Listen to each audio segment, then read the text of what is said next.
Hey guys, Spencer Ekstam with FASS Fabrication. Today we're at my personal shop and we're going to take a look at my personal truck, which is known as the grade truck. I've had this truck for several years now. It started out as just a daily driver, towed some other trucks to shows across the country. Against my better judgment, I started modifying it, which I said I wasn't going to on this one, and then it turned into just a big single turbo, basically stock engine, head studs, valve springs, all the common stuff, big injectors. As I started pushing the truck further, decided to go ahead and put a deck plate engine in it.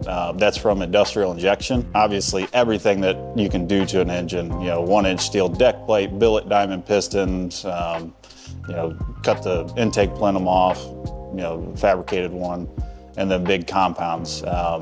So right now it's got a Garrett 80 millimeter on the manifold, T6, dual gates, and then a Precision 118 millimeter as the atmospheric turbo. It currently has 600% over injectors from Industrial whenever I went to the 849. It's also got two 12 millimeter CP3s from Dynamite, and all that is supplied by a 290 gallon per hour FASS, titanium signature plus. Standalone 849 ECM, and a whole lot of other goodies. This truck has also been 48 swapped for a long time. I had a built 68, but just kept finding the limits of a fully built 68, so jumped to a manual valve body 48 from Gary Walsh up in St. Louis. He builds several of the transmissions in my personal trucks. Holds up very well. It's got every part that you can think of thrown at it. As you can see, it's under construction again. It's under construction for SEMA 2025. It's gonna be in the Fury booth. And the biggest thing that you can see about it right off the bat is the new wheels and tires. It's on a 24 by 14 inch KG1 wrapped with a Fury drag radial. These are a 415/25 drag radial. They're Fury Track Hunters. It's a new tire for them. They're releasing them at SEMA. The truck is being built to kind of help them debut the tire. So with the new option coming out for a Go Fast tire, kind of shifted gears for what this truck has been known for. Normally just doing burnouts and dynos, but it's going to be more of a driven street truck. Might take it to the drag strip every once in a while and just see what it does. So kind of setting it up for that. Along with the new tires, it's got some 16-inch Wilwoods. Those are a 6-piston. Front and rear. On the suspension side up front, we have the FASS Fabrication coilover conversion. That's using a carbon super short 6-inch coilover. Out rear, we have the 4th gen fabricated rear control arms. We got the mirrored stainless overlays, but more importantly, inside the joint, we have some custom bushings. These are actually made out of a bulletproof material. They still have some give. For a high horsepower application like this, it's gonna kind of give you the same characteristics of a Heim joint, but a lot more durability. As far as the coilover conversion, this is the test truck for a lowered or stock height. This one's actually setting about 1 inch lower than stock height, but with the adjustability of the coilover, stock height and a little bit lower is what I'm testing on this one.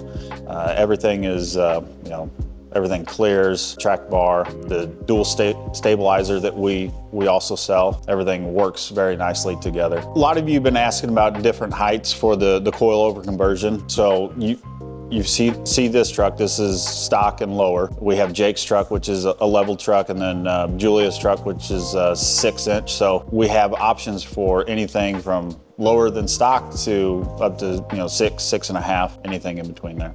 Also, the interior is getting a big makeover. PRP was kind enough to hook us up with some really nice race seats. So you'll see the construction of that, all tube brackets, center console, all that stuff. ECM's mounted inside the cab, Switch Pros, digital panel, all kinds of new stuff. So with having the Switch Pros in the truck, basically everything standalone is wired off of it. The FASS, the intercooler fans, the radiator fans, water pump. Even there's a nitrous purge and nitrous, different nitrous switches in there for in case we want to go even faster. You even start the truck off the Switch Pro. So it was really nice to find that component that kind of allows you to tie everything together with having a standalone ECM. There's a lot of other options out there, but that was the, what best fit my needs. So even though that, I'm chasing 2,000 horsepower, eventually it'll have full cage. Right now it's got a partial tube structure. Drivability is still important to me. We've done a lot of revisions to get it dialed in, where you can take it out to the ice cream shop on a Sunday if you want to. But one of the big things that we'll show a video later that has seemed to help this thing is the Hot Shots additive. Even the R82 saw some big improvements with that, with just haze with how big the injector is and all that. The next thing that we're gonna throw in there is some of their race fuel that they recently came out with, but we'll have a separate video on that. If you're not able to make it out to SEMA this year, this truck will also be at PRI in the FASS Motorsports fabrication booth. We'll have a group of us there. If you don't make it to PRI, it'll be at a variety of different shows next year. And just want to say thank you to everyone that's helped with it to get it to where it is. Industrial Injection, Dynamite, Alpha Rex, PRP, Fast Fuel Systems, KG1, Fury, Gary at Quality Transmissions, Sticker Geek Graphics. Thanks for watching, and we'll see you soon.